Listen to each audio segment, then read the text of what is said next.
Dear students, आज के video में हम लोग देखेंगे मैश एनालिसिस और नोड एनालिसिस क्या होते हैं। नेटवर्क एनालिसिस में बहुत सारे प्रॉब्लम्स ऐसे होते हैं जहाँ पे मैश एनालिसिस और नोड एनालिसिस का इस्तेमाल होता है किसी भी सर्किट में किसी भी एलिमेंट के क्रॉस वोल्टेज, करंट, पावर वगैरह कैलकुलेट करने के लिए। तो देखिए क्या करते हैं मैश एनालिसिस में, आज स्टेप बाय स्टेप सीखेंगे। हमारे पास एक सर्किट दिया हुआ है। इस सर्किट में मान लीजिए आपसे पूछा जा रहा है कि इस V1 वोल्टेज से निकलने वाला करंट कितना है, ठीक है ना, या इस R3 से पास होने वाला करंट कितना है, या वट इस सर्किट में कोई भी चीज़ पूछी जा सकती है।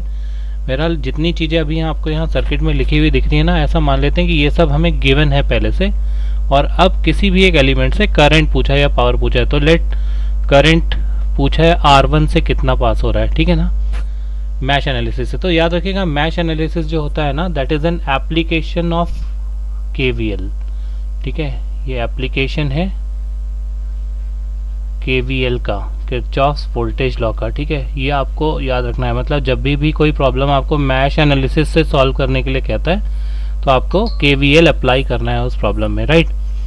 तो देखिए कैसे करेंगे यहाँ पे KVL अप्लाई। तो जब भी आपको मैश एनालिसिस से कोई प्रॉब्लम सॉल्व करने को मिलता है ना, तो सबसे पहले आपको जितने भी सर्किट में मैशेस दिए हैं ना, वो आइडेंटिफाई कर लीजिए। तो देखिए इस सर्किट में दो मैशेस हैं, एक है ये मेरा मैश नंबर 1, ठीक है, और एक ये है मेरा मैश नंबर 2। तो जैसे ही आप मैशेस को आइडेंटिफाई कर लेते हैं ना, और अब इन मैशेस में से पास होने वाले करंट्स आप मार्क कर लीजिए, राइट। तो करंट किसी भी डायरेक्शन में आप मार्क कर सकते हैं, वेदर क्लॉकवाइज या फिर एंटी क्लॉकवाइज। तो मैंने मान लिए दो क्लॉकवाइज करंट्स, एक I1 इस मैश में ऐसा घूम रहा है और एक I2 इस मैश में ऐसे सर्कुलेट कर रहा है, राइट। तो I1 और I2 जो है मैंने दो करंट जो है एज्यूम कर लिए। तो अब देखिए कैसे KVL अप्लाई करके मैश की इक्वेशंस लिखेंगे यहाँ पे, है ना। तो यहाँ पे देखते हैं, लिखते हैं, देखिए अप्लाइंग KVL इन मैश 1, ठीक है ना। मैश 1 में KVL अप्लाई करते हैं तो क्या होता है। तो देखिए मैश 1 में KVL अप्लाई करेंगे तो सबसे पहले KVL में क्या लिखते हैं, मैंने आपको बताया था अपने पिछले वीडियोस में। अगर आपने KVL का वीडियो मेरा देखा होगा तो उसमें मैंने समझाया था कि how to apply KVL in a given close path, right.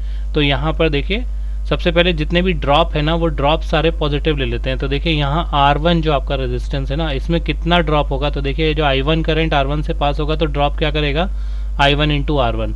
तो सबसे पहले तो ये ड्रॉप लिख लेंगे, I1 इंटू R1, ठीक है। प्लस अब यहाँ पर भी मुझे ड्रॉप लेना है। तो देखिए यहाँ पर ड्रॉप लेना है तो करंट कौन सा है। तो देखिए एक करंट तो I1 ऐसा आ रहा है ऊपर से नीचे, एक करंट I2 ऐसा जा रहा है नीचे से ऊपर। तो जो भी नेट करंट होगा वो इन दोनों का रिजल्टेंट होगा। लेकिन हमने KVL में पढ़ा है कि we have to traverse in a single direction, मतलब मैं क्लॉकवाइज घूम रहा हूँ तो क्लॉकवाइज ही जाऊँगा। तो क्लॉकवाइज बीच वाली ब्रांच में से करंट कब जाएगा, जब हम डिफरेंस लेंगे क्या, I1 minus I2, right. I1 minus I2, तभी तो करंट जो है वो नीचे की तरफ जाएगा। अगर हम डिफरेंस लेंगे I2 माइनस I1 तो करंट ऊपर की तरफ जाएगा, राइट। तो अभी हम लोग रोटेट कर रहे हैं, इसमें रिवॉल्व कर रहे हैं या फिर ट्रेवर्स कर रहे हैं पहले मैश में क्लॉकवाइज। तो यहाँ पे करंट लेना पड़ेगा क्या, I1 माइनस I2। या फिर आप इसे ऐसे शॉर्टकट में भी याद रख सकते हैं कि आप जिस ब्रांच में देख रहे हैं ना ऐसे, और जिस मैश की बात कर रहे हैं उस मैश के करंट को आप प्रायोरिटाइज करिए, ठीक है ना। उस मैश के करंट में से दूसरे मैश के करंट को माइनस करिए, राइट। तो देखिए यहाँ पर क्या हो जाएगा, I1 minus I2 multiplied by R2।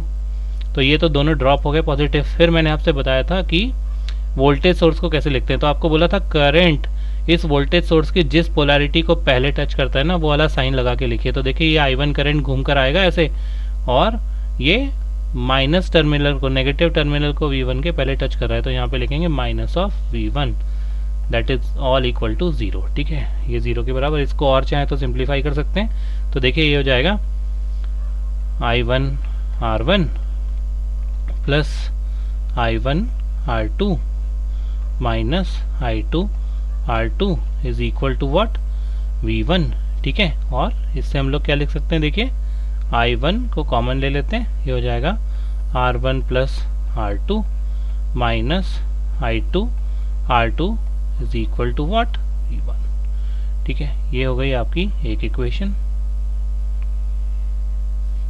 Right. Let it be equation number 1। इसी प्रकार से मैश 2 में KVL अप्लाई कर दीजिए। तो यहाँ पे लिखते हैं, देखिए अप्लाइंग KVL इन मैश 2, ठीक है ना। मैश 2 में अप्लाई करेंगे तो देखिए मैश 2 में भी मान लीजिए I2 करंट क्लॉकवाइज घूम रहा है तो सारे ड्रॉप्स पॉजिटिव, तो इस बार क्या हो जाएगा देखिए I2 इंटू R3, ठीक है। और दूसरा ड्रॉप कहाँ पर है, ये R2 में, और करंट कौन से लेना है, क्लॉकवाइज घूम रहे तो फिर से वही I2 माइनस I1, राइट। तो हो जाएगा R2 times of what, I2 minus I1। और फिर इसको लिखना है बैटरी को, तो बैटरी में देखिए करंट क्लॉकवाइज जो है वो पहले पॉजिटिव को टच होगा तो ये होगा plus V2 that is equal to what 0, right. अब इससे क्या है, इसको सिंप्लीफाई कर सकते हैं तो देखिए ये हो जाएगा minus R2 times of I1 plus ये हो जाएगा R2 plus R3 I2 that is equal to minus of V2, right. ये मेरी सेकेंड इक्वेशन है, ठीक है। और अब देखिए अब मेरे पास दो इक्वेशन है, दो अननोन है, तो आराम से सॉल्व कर सकते हैं। कौन सा रूल लगा सकते हैं, देखिए क्रैमर्स रूल है ना, तो सॉल्विंग बाय क्रैमर्स रूल। तो जिन बच्चों को क्रैमर्स रूल नहीं आता है वो भी एक बार देख लीजिए, सॉल्विंग बाय क्रैमर्स रूल। देखिए कभी भी इक्वेशंस को सॉल्व करने के लिए क्रैमर्स रूल जो है वो सबसे अच्छा मेथड होता है। तो क्रैमर्स रूल में क्या करते हैं, देखिए मेरे पास एक ये इक्वेशन है, ठीक है, और एक ये इक्वेशन है, दो इक्वेशन है, दो अननोन है I1 और I2। मैंने बोला था इस सर्किट में जो भी मैं वाइट से लिख रहा हूँ वो सब पहले से दिया हुआ है। तो देखिए वाइट से ये R1 R2 V1 V2 लिखा है, मतलब ये इस इक्वेशन में भी R1 R2 V1 V2 जो है वो नोन वैल्यूज़ हैं, वेयरएज I1 और I2 हमने एज्यूम किए हैं तो ये दोनों अननोन वैल्यूज़ हैं, ठीक है ना। तो देखिए सबसे पहले क्या करते हैं क्रैमर्स रूल से लिखने के लिए कि ये जो अननोन मेरे वैल्यूज़ दिख रही है ना I1 और I2, इनके जो भी कोफिशिएंट्स आपको दिख रहे हैं ना दोनों इक्वेशंस में, इनकी एक कोफिशिएंट मैट्रिक्स बनाते हैं हम लोग। तो देखिए कोफिशिएंट मैट्रिक्स मतलब पहले इसका कोफिशिएंट लेंगे I1 का और फिर लेंगे यहाँ I2 का कोफिशिएंट, तो ये R1 प्लस R2 और माइनस R2। तो देखिए मैट्रिक्स क्या बन जाएगी, यहाँ आ जाएगा R1 प्लस R2 और माइनस ऑफ R2, राइट। और दूसरा देखिए इसमें है देखिए माइनस R2 और R2 प्लस R3, राइट। तो ये हो जाएगा देखिए माइनस R2 और ये है R2 प्लस R3। तो इस प्रकार हम कोफिशिएंट मैट्रिक्स लिखते हैं। फिर हम लिखते हैं वेरिएबल मैट्रिक्स, मतलब हमारे जो भी वेरिएबल्स हैं ना उनको हम लोग कॉलम के फॉर्म में लिखते हैं। तो हो जाएगा I1 I2 that is equal to, और यहाँ पर क्या लिखते हैं हम लोग, कांस्टेंट मैट्रिक्स। कांस्टेंट मैट्रिक्स मतलब ये जो दिए राइट हैंड साइड पे V1 और माइनस V2, तो हो जाएगा कितना V1 और minus V2। As soon as आप ये लिख लेते हैं, अब क्या करना है आपको, तीन डिटर्मिनेंट सॉल्व करने हैं। तो सबसे पहला डिटर्मिनेंट कहलाता है डेल्टा। डेल्टा बराबर होता है determinant of this coefficient matrix, मतलब determinant of R1 plus R2, right, और माइनस R2, ये भी माइनस R2, और ये हो जाएगा R2 प्लस R3। इसको सॉल्व कर लेंगे, जो भी वैल्यू आ जाएगी, ठीक है ना। फिर हम दूसरा डिटर्मिनेंट सॉल्व करते हैं डेल्टा 1। डेल्टा 1 में हम लोग क्या करते हैं, ये जो ऊपर वाले डिटर्मिनेंट है ना, इसमें फर्स्ट वाला जो कॉलम है उसको कांस्टेंट मैट्रिक्स के वैल्यू से रिप्लेस कर देते हैं। मतलब ये जो फर्स्ट कॉलम आपको दिख रहा है ना, पहला वाला कॉलम ऊपर वाले का, इसको कांस्टेंट मैट्रिक्स के, कांस्टेंट्स की जो मैट्रिक्स है उसके कॉलम से रिप्लेस कर देंगे। मतलब यहाँ पर आ जाएगा V1 और माइनस V2, यहाँ आ जाएगा माइनस R2 और R2 प्लस R3, और जो भी सॉल्व करके आएगा वो लिख लेंगे। लाइकवाइज एक और डिटर्मिनेंट सॉल्व करेंगे del2, और इस बार क्या करेंगे, ये जो हमारा कोफिशिएंट मैट्रिक्स है इसके सेकंड कॉलम को कांस्टेंट मैट्रिक्स के कॉलम से रिप्लेस करेंगे। तो यहाँ पर आएगा देखिए R1 plus R2 minus R2, ये तो एज इट इज, और ये वाला रिप्लेस हो जाएगा V1 और माइनस V2। और इस प्रकार से हम इन सारी वैल्यूज़ को जो है वो कैलकुलेट कर लेंगे, ठीक है ना। इनको कैलकुलेट करने के बाद देखिए हमारे पास जो फाइनल रिजल्ट में I1 होगा, I1 होता है देखिए del1 अपॉन del, और I2 क्या होता है del2 अपॉन del, ठीक है। तो using these relations you can find. तो एक Cramer's rule is very important, क्योंकि कई बार क्या होता है हमारे पास मैशेस की संख्या 2 से ज़्यादा भी हो सकती है। तो जब 3 या 4 वेरिएबल होते हैं तो क्रैमर्स रूल जो है वो ज़्यादा हेल्पफुल मेथड है। तो आई होप आपको मैश एनालिसिस तो समझ में आ गया होगा। चलिए नेक्स्ट मेथड की ओर स्विच करते हैं, that is your nodal analysis. तो नोडल एनालिसिस जो है ना, ये है आपका एप्लीकेशन ऑफ KCL, ठीक है। ये KCL का एप्लीकेशन है, याद रखना है। मतलब जब भी आपको नोडल एनालिसिस लगाने के लिए बोलता है तो आपको किरचॉफ का करंट लॉ लगाना है, ठीक है। तो किरचॉफ का करंट लॉ बोलता था कि किसी एक जंक्शन पर मिलने वाले सभी करंट्स का अलजेब्रिक सम 0 होता है, राइट। तो यहाँ पर देखिए वो जंक्शन ये है। अब देखिए फिर से इस सर्किट में जितनी वैल्यूज आपको ये व्हाइट कलर से लिख के दिख रही है ना, they are all known values, और बाकी जो भी हैं वो सब हम अज्यूम करेंगे, ठीक है ना। तो यहाँ पर एक जंक्शन है, मान लीजिए ये जंक्शन, ये मैंने डॉट से यहाँ पे बना दिया। अब KCL बोलता है कि किसी जंक्शन पे मीट होने वाले करंट्स का अलजेब्रिक सम 0 होता है। तो देखिए इस जंक्शन पे जितनी भी ब्रांचेस मिल रही है ना, उनमें सब में करंट मार्क कर देते हैं। तो मान लीजिए यहाँ से करंट आ रहा है I1 और यहाँ से करंट ऐसा जा रहा है I2 और एक I करंट तो यहाँ आ ही रहा है, ठीक है। तो अब देखते हैं क्या लिख सकते हैं। तो यहाँ लिखते हैं, देखिए इस नोड का कुछ नाम दे दूँ A, तो यहाँ लिखेंगे अप्लाइंग KCL एट ए पर KCL लगाने पे क्या हो जाएगा, देखिए इनकमिंग करंट्स का सम आउटगोइंग करंट्स के सम के बराबर। तो देखिए incoming current I1 plus I बराबर हो जाएगा किसके, I2 के। अब देखिए एक ही इक्वेशन है, बट एक इक्वेशन है और दो अननोन है मेरे पास, I1 और I2। I तो पहले से दिया है, पर एक इक्वेशन से दो अननोन तो निकाले जा नहीं सकते, तो मुझे कुछ और करना पड़ेगा, राइट।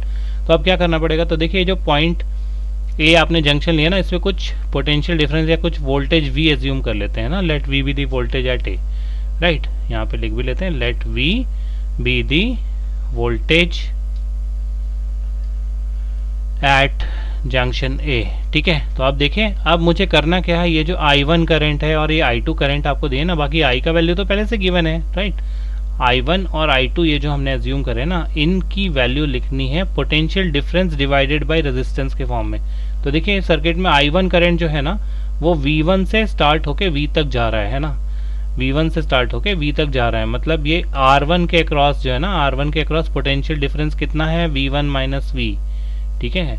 तो हम ये I1 करंट कैसे लिखते हैं, देखिए ये हो जाएगा V1 minus V divided by R1। अच्छा मैंने ऐसा क्यों लिखा V1 माइनस V, क्योंकि करंट का डायरेक्शन हायर से लोअर पोटेंशियल की तरफ होता है ना। तो अभी V1 से V की तरफ हमने ड्रॉ किया है ना ऐसा, इसलिए मैंने V1 को हायर माना है ना, तो इसलिए मैंने लिखा V1 minus V divided by R1 plus. अच्छा इस इक्वेशन में लिख रहे हैं, ये हमने I1 लिख लिया ना, ये I1 की जगह हमने ये लिखा है V1 minus V divided by R1।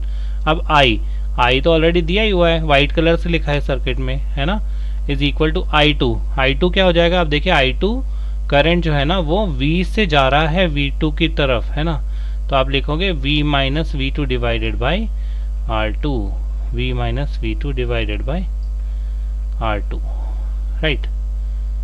तो अब देख लीजिए, अब ये वाली जो इक्वेशन है ना, इस इक्वेशन से आप फाइंड कर सकते हैं वैल्यू ऑफ V। यहाँ से आपका क्या निकालना है, to find value of V, है ना।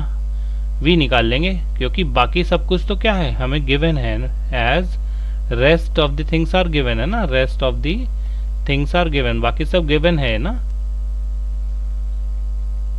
ठीक है। तो V का वैल्यू निकाल लेंगे, और as soon as you find V over here ना, तो V निकालते से देखिए सारे करंट आपको मिल जाएंगे। V निकालेंगे और यहाँ पर रखेंगे पहले वाले में, तो ये आपको देगा क्या, I1 करंट, और V निकाल के यहाँ पर रखेंगे दूसरे वाले में, तो ये आपको क्या देगा, I2 करंट। तो यही हमारी रिक्वायरमेंट है I1 और I2 निकालने की। तो एक इक्वेशन से आपका काम हो जाएगा, राइट। तो ये मेथड कहलाती है नोडल एनालिसिस, ठीक है। तो आई होप आपको मैश एनालिसिस और नोडल एनालिसिस दोनों समझ में आ गए होंगे। नेक्स्ट वाले वीडियो में मैं इसका एक प्रॉब्लम से अभी आपको दिखाऊंगा कि मैश एनालिसिस लगा के कैसे प्रॉब्लम को सॉल्व किया जाए। अभी हमने एक्सप्लेनेशन में भी प्रॉब्लम सॉल्व करना ही सीखा है, लेकिन न्यूमेरिकल वैल्यूज़ के साथ और क्लियर समझ में आएगा। चलिए नेक्स्ट वीडियो में मिलते हैं। Thank you so much.